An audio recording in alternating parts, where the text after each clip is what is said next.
Jungkook उदास था। वो अपने विचारों में डूबा हुआ था और ना जाने कहाँ चला जा रहा था। उसे पता नहीं चला वो कब एक बीच पर पहुंच गया। उसने अपना बाकी का समय उस सुनसान बीच पर चलकर काटा। चलते चलते उसने कुछ दूरी पर एक लड़के को अकेले बैठा देखा। वो बहुत ही सुंदर था। जुंगकुक उसकी खूबसूरती को दूर से ही निहारता रहा, लेकिन फिर उसने देखा कि वो रो रहा था। उसकी आंखों से आंसू मोतियों की तरह जमीन पर गिर रहे थे।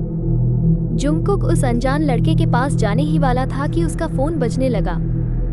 उसने कॉलर आईडी देखी तो वो उसके पापा थे।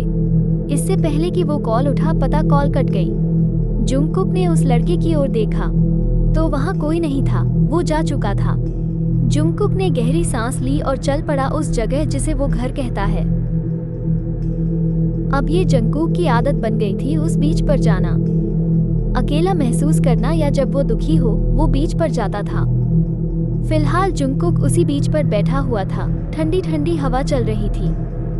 जुंगकुक अभी घर वापस नहीं जाना चाहता था। उसने लंबी सांस ली। उसकी नजर रेत पर बने हुए स्माइली पर पड़ी जो उसके बगल में था। ऐसा लग रहा था कि वो किसी ने अभी अभी बनाया हो, लेकिन वहां पर जुंगकुक के अलावा तो कोई नहीं था। जुंगकुक का फ्यूज था। उसे लगा वो कुछ ज्यादा ही सोच रहा है, इसलिए उसने सब कुछ छोड़कर उस ड्राइंग को देखा और अनजाने में उसके चेहरे पर एक मुस्कुराहट आ गई।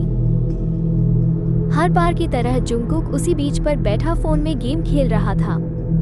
आज वो उदास या अकेला महसूस नहीं कर रहा था, बल्कि वो आज यहाँ आया तो उस लड़के की वजह से। पता नहीं, पर जब जुंगकुक ने उस अनजान लड़के की आंखों में आंसू देखे तो उसको बहुत दर्द हुआ। जुंगकुक उस लड़के को हंसते हुए देखना चाहता था। वो उसको खुश करना चाहता था।